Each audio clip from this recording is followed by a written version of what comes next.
Okay guys, welcome back to the channel. So we do have a retail pet shop. We don't just do ball pythons, we do retail other exotic animals and things like that. So today we'll be talking about one of the least suitable reptile pet for a first time owner. So this video will be mainly targeted to first time owners. So those of you who are experienced and who have been keeping iguanas as pets and things like that, this is not targeted for you. This is just for those people that try to get into reptile. So this is the first animal they want to get. Well, it's fairly easy to get iguanas. There are many other reptile pets that are worse than iguana, but iguana is commonly available and they're very cheap, especially here in Malaysia. So we would like to lay out some of the negative side of owning an iguana. We are not trying to discourage you from owning a reptile pet. We're just trying to tell you what you should be prepared before you get a pet iguana. So first of all, like I said, they're fairly cheap to obtain and the care is not very difficult. They'll thrive very well, especially here in the tropics. But the thing is, the main concern is the size. They grow huge. This is not even a full grown adult iguana. This guy here is about 1.5 years old. They can grow much larger than this. And also that means they need a much larger cage. He's already excited. Yeah, so they need a very large cage. They can grow up to about 7 feet from head to tail, even longer sometimes. So the enclosure needs to be at least 8-10 feet long, tall, wide. They need a huge space. So before you get that cute little iguana that you saw in the pet shop, make sure that you can provide for them. If not, we have a mild issue here in Malaysia where they keep releasing iguanas back to the wild and things like that. We don't want to have that kind of problems in future. So the thing is, the diet is pretty easy. You all just need to feed them vegetables and a bit of calcium. They need the UVA, UVB lights and things like that. But they're huge, and also their temperament. They're usually quite tame as a juvenile or as a baby.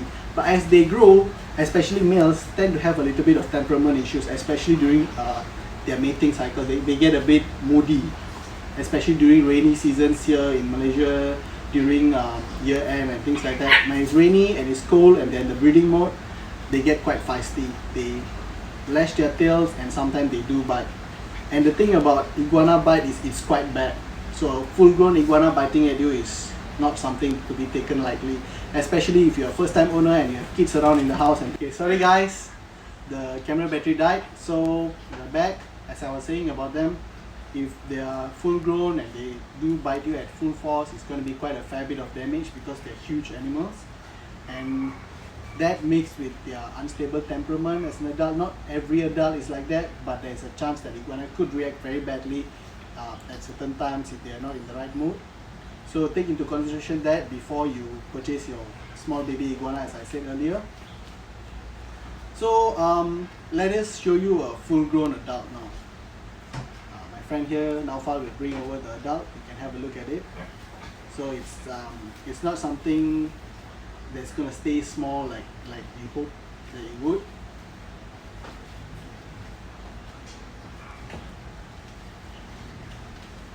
Now let me move this fella aside because they are both males.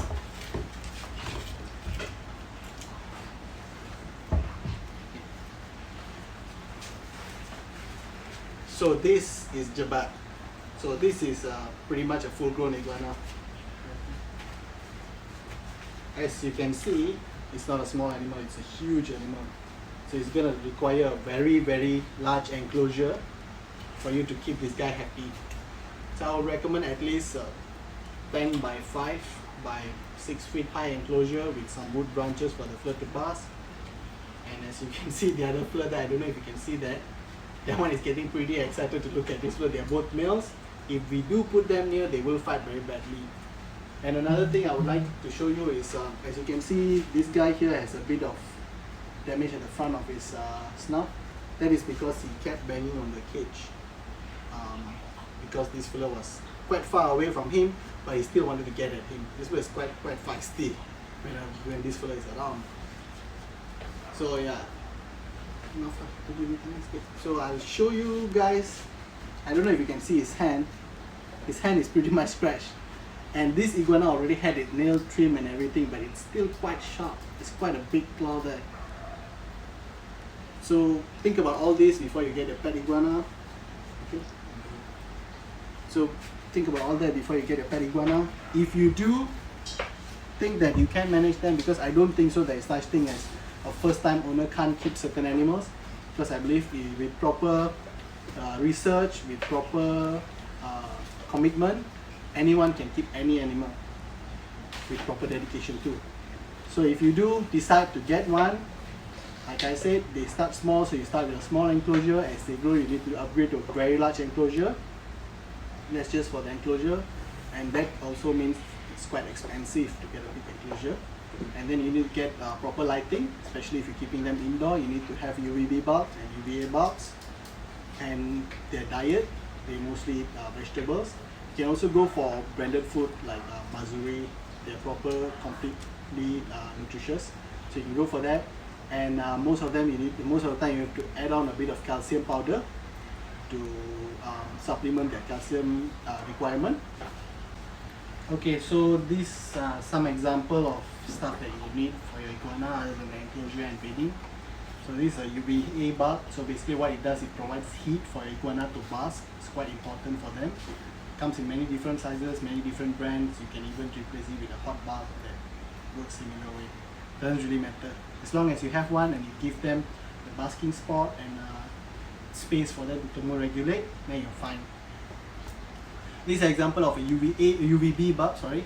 So this provides UVB for them. They need UVB to metabolize the calcium that they ingest, so that they can absorb the calcium basically.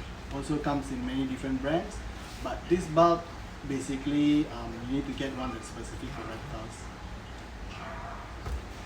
And this is the calcium powder. Again, there's so many different brands, so many different options that you can go for. What you do is just dust some of it on their food. Make sure you don't give too much and cause issues. These are basically the dome fixtures that you put your bulbs in, the UVB bulb and the UVA bulb.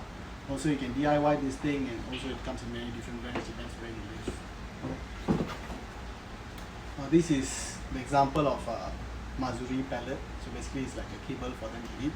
It's convenient, it's quite nutritious, it's a balanced diet. So if you don't have time to cut vegetables and vary the diet with pumpkins, carrots and all that thing, you can get this. But we always recommend to also feed all the fresh greenies and everything. It's very good for them. They also like to eat hibiscus flower. Those who live in Malaysia, we know it very well. Bunga raya, they love bunga raya, and it's rich in calcium. It's very good for them. Other than that, they're actually pretty easy to keep and they're pretty hardy. It's just the size, the temperament and the damage they could inflict. That is the only concern I have. So like I said earlier in the video, in Malaysia, there were some issues where people were releasing the iguana into the jungle as they can't take care of them as they grow full size. I think that is a very wrong thing to do. So I hope you guys do your research. Make sure you guys can handle it before you get your pet iguana.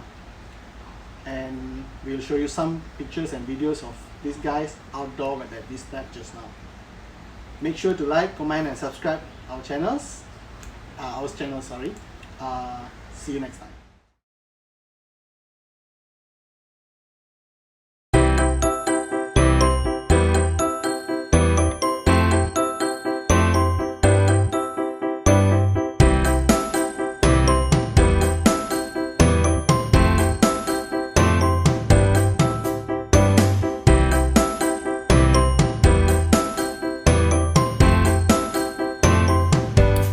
This video wasn't meant to be a review from owning iguanas. It was purely educational and we want to prevent bad ownership of pets. There's no such thing as bad pets, it's just bad owners who don't sometimes do enough research and they get themselves into a spot they don't want to get into, and sometimes they can't get out, so they end up the animals suffer for our mistakes.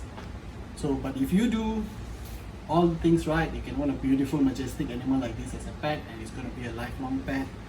It's going to bring you a lot of joy, and they're very cute actually.